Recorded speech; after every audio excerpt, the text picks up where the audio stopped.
Gabby, this is a very, very important question. How you answer this question is going to determine what happens next. What was it you were attempting to accomplish by slapping? I was trying to get him to stop telling me to calm down. Well, it doesn't sound to me like she attempted to injure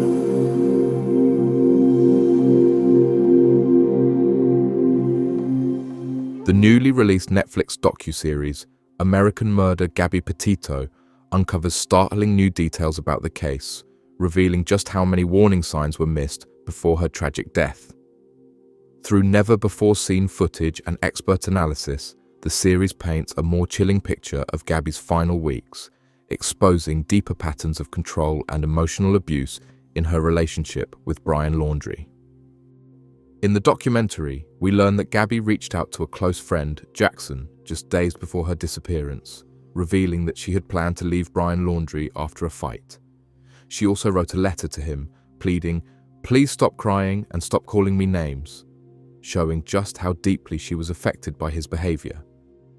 Another chilling moment from the Netflix documentary reveals a conversation Gabby had with Jackson, where she expressed her concerns over her relationship with Brian Laundrie.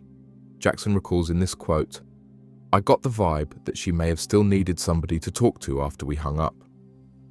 She kind of hinted at the fact that they had kind of gotten in an argument a little bit. She was like, "I have a plan. I think I want to leave him." End quote. This shows that Gabby had intended to leave him. However, it's clear from this exchange that she couldn't escape in time, trapped in a situation she could no longer control. One of the most shocking revelations comes from a closer look at the infamous Moab police traffic stop, where domestic violence experts argue that Gabby's fear and distress were clear indicators of danger, signs that officers ultimately ignored. The documentary raises an unsettling question. If those officers had acted differently that day, could Gabby's life have been saved? Looking back, and I tell people, always ask me, like, well, did you know what was going on? Did you see any red flags? And what I tell people now is I didn't know it at the time. I thought she was just stressed out. But her attitude and mood was just so, I could use the word bipolar almost, after the incident, especially that time period right before Wyoming. This new evidence fuels a wrongful death lawsuit filed by Gabby's parents against the Moab Police Department, a case that takes center stage in the documentary. Newly revealed details from the lawsuit suggest that officers were not only negligent, but may have directly contributed to Gabby's fate by failing to recognize Brian as the aggressor. The documentary includes exclusive interviews with legal experts and former law enforcement officials who break down what should have happened during that traffic stop. As Gabby's family fights for accountability, they also share emotional new testimony about their personal journey, their grief, and their mission to ensure that no other victims of domestic violence slip through the cracks the way their daughter did. At this point, everything that I've learned and we figured out is I don't know necessarily what to believe anymore. Based on what you do know, do police believe that Brian Laundrie is still alive?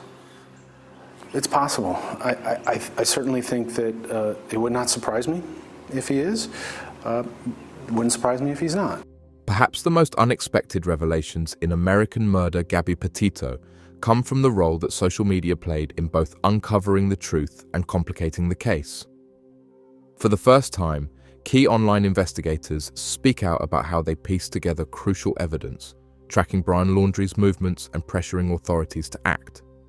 But the documentary also highlights the darker side of this public obsession, revealing how misinformation and conspiracy theories blurred the lines between justice and entertainment.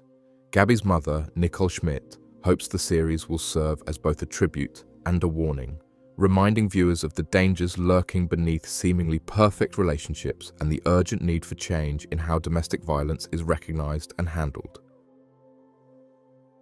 With chilling new revelations and powerful testimonies, the docuseries exposes the cracks in a system that failed to protect her. As the fight for justice continues, the documentary serves as both a tribute to Gabby's life and a stark reminder of the dangers of unchecked abuse.